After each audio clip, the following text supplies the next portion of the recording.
Bonjour à tous et bienvenue sur cette vidéo consacrée à mes lectures romans. Je vais vous présenter 3 titres. Allez, c'est parti, on y va. We got demons, demons stuck inside our blood. Yeah, we got drugs inside our heart. Yeah, we eat them to be free. Je vais vous présenter donc 3 romans, celui que j'ai le plus apprécié jusqu'à celui que j'ai le moins apprécié. Donc en tout premier lieu, je vais vous présenter Carry On de Rainbow Rowell. Si vous connaissez un peu l'auteur, vous savez que ça vient de la fanfiction qui se trouvait donc dans le livre Eleanor and Park.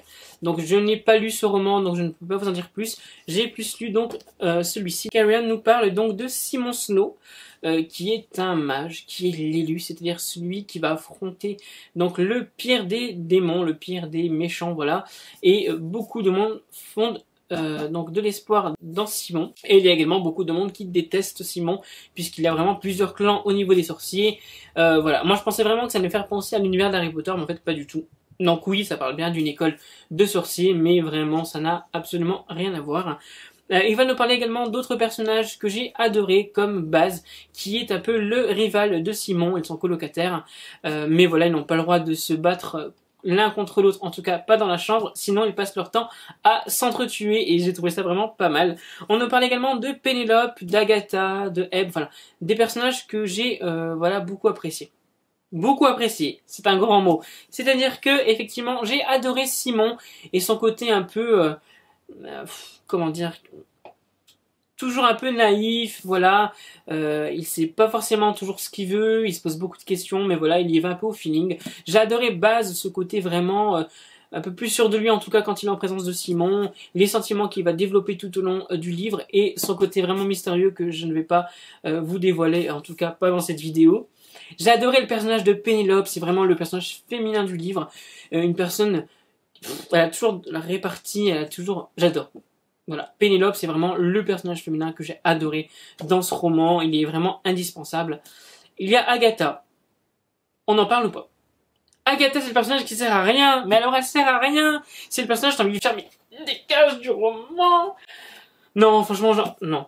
Non, non, là vraiment non. Elle sert à rien. Je peux même pas vous dire son utilité dans ce roman-là, à part casser les pieds.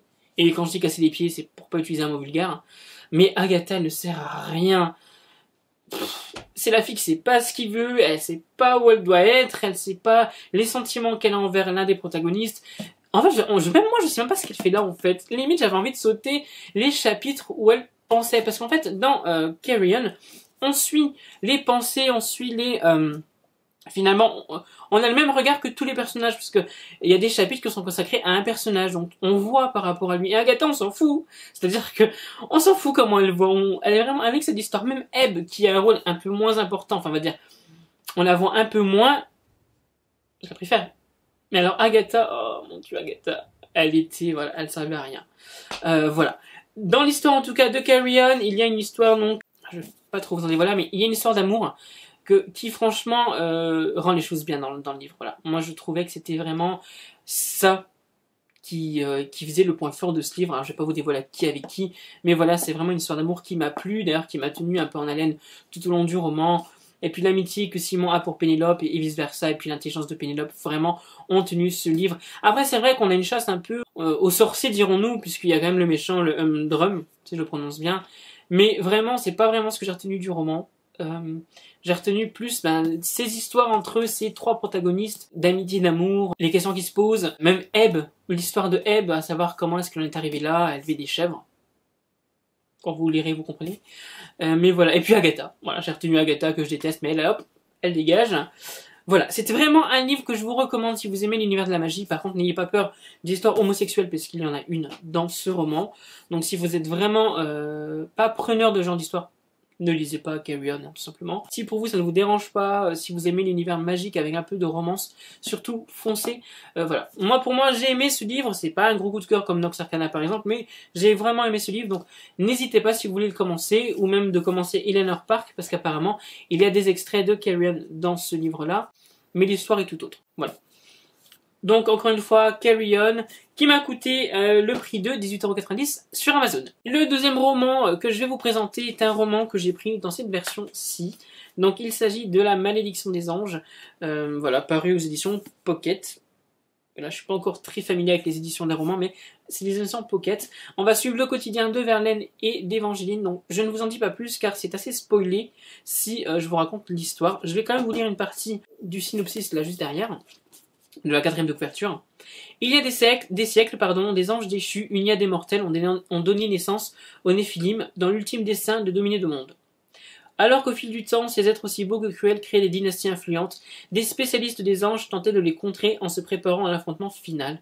Et comme Évangeline va l'apprendre à ses dépens, ce jour approche. Voilà. Pourquoi j'ai lu ce roman? Tout simplement parce que j'avais envie de lire quelque chose sur les Néphilim, quelque chose un peu plus dans la religion, un peu plus mythologique, et ça m'a bien plu. Alors, ça n'a pas été un gros coup de cœur, mais je vais quand même tenter le 2e, parce qu'il y a un 2e tome qui est paru. Je crois que c'est Archéopolis, alors j'en suis vraiment pas sûr, je vous mettrai peut-être en petite image là, le 2e tome. Donc j'ai bien aimé effectivement, j'ai bien aimé le personnage de Verlaine, même si je le trouvais parfois un peu coincé. J'ai bien aimé le personnage d'Évangeline qui se pose énormément de questions. Et d'ailleurs je ne vais pas vous dévoiler ce qui se passe à la fin, ça n'aurait aucun intérêt.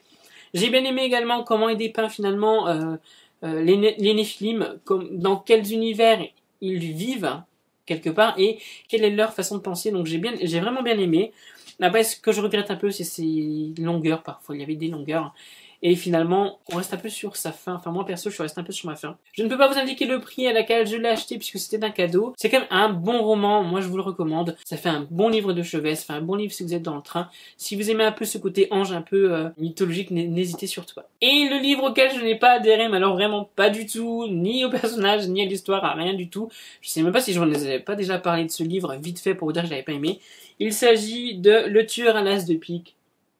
Alors, je m'excuse auprès de Horreur de Waniz, ce n'est pas l'écriture qui m'a dérangé, c'est vraiment l'histoire en soi, c'est-à-dire, alors je ne sais pas si c'est le fait que c'était assez rapide, bon, il est pas bien épais, mais c'est vrai que tout allait très vite. Alors, de quoi nous parle plus ou moins donc ce roman? Cameron Gilroy, l'un des 2 agents chargés de l'enquête, donc il y a eu un corps qui a été retrouvé et on a donc une brigade de policiers qui va s'en charger et ça va les mener en fait à Keren, qui est un professeur d'université. Et en fait, ils vont donc entamer une relation tous les deux, mais Keren a un secret, il n'est pas humain. Il est autre chose que je ne vais pas vous dévoiler d'ailleurs, parce que je pense qu'on ne le voit pas. Non, ce n'est pas dit. Ce que j'ai pas vraiment accroché, c'est le comportement de Keren. Il est plein de doutes, alors ça me dérange pas en soi, mais il est vraiment désagréable en fait. C'est vraiment quelqu'un qui parle mal aux gens, quelqu'un qui... Alors je comprends par rapport peut-être à sa vie, ou à comment il est, au clan à laquelle il appartient, mais vraiment non quoi. Et puis le flic, enfin le policier, je l'ai trouvé lourd. Tu te fais repousser. Que tu sois dans une relation hétéro ou gay, tu te fais repousser. Tu te fais repousser. Ne tente pas. Enfin, le gars te parle mal, il fait rien pour toi, et puis après il revient comme une fleur. Non, très clairement, on s'en fout. D'autres gars, il y en aura certainement d'autres. Donc ne te fixe pas à Keren, en plus il a un nom trop Keren. Je critique pas, chacun son prénom. Mais bon, à la limite, c'est le prénom que j'aurais certainement donné à... je sais pas, une créature. Bref, tout ça pour dire que je n'ai vraiment pas adhéré à ce roman. L'écriture ne m'a pas déplu, c'est assez fluide. J'allais vous montrer l'image comme dans un manga. Mais l'écriture, pardon, est assez fluide. Mais vraiment, vraiment non. C'est un tome 1, je sais pas si c'est un tome 2, je vais pas chercher de toute façon. Si vous aimez les histoires qui vont très vite, un héros qui peut être bien désagréable, pourquoi pas. D'ailleurs, tentez-le, ce n'est encore que mon avis, je ne fais pas foi pour tout le monde, c'est que mon avis. Donc vous, si vous aimez Horror de Waniz, si vous aimez d'autres œuvres, n'hésitez pas à me les conseiller. Peut-être que je n'ai pas adhéré à celui-ci, mais j'adhérerai peut-être à d'autres, pourquoi pas. En tout cas, moi je passe mon tour avec Le tueur à l'as de pique, Entre ses griffes, le tome 1. Je suis très content d'avoir pu tourner cette vidéo consacrée à mes romans, à mes dernières lectures romans. Je compte en faire plus parce que je lis de plus en plus de romans. Voilà, je sais pas encore qu'est-ce que je vais prendre. Je sais qu'il y a un roman qui me tente qui s'appelle X, H-E-X, qui est un roman d'horreur. Donc lui vraiment il me tente, il y en a d'autres. Il y a Les Nébuleux que je compte lire également. Il y a L'Échiquier du mal que je compte lire également, que j'ai d'ailleurs commencé à lire et que je vous présenterai. J'aimerais pouvoir vous proposer des romans voilà, qu'on ne voit pas forcément tous les jours ou qu'on n'entend pas trop parler. J'aimerais aussi me tourner vers peut-être des romans sur des histoires réelles, pourquoi pas. Je sais pas encore ce que je vais vous présenter au niveau des romans, mais en tout cas ça me plaît de parler des romans. Là vraiment mes lectures m'ont plus ou moins plu et je trouvais ça important de le partager avec vous. Dites-moi en commentaire ce que vous avez lu en roman et ce qui vous tenterait que je lise peut-être, voilà, des idées, pourquoi pas. Nous en tout cas on se retrouve très bientôt pour une prochaine vidéo. Je vous souhaite à tous et à toutes une très bonne semaine. Bye bye.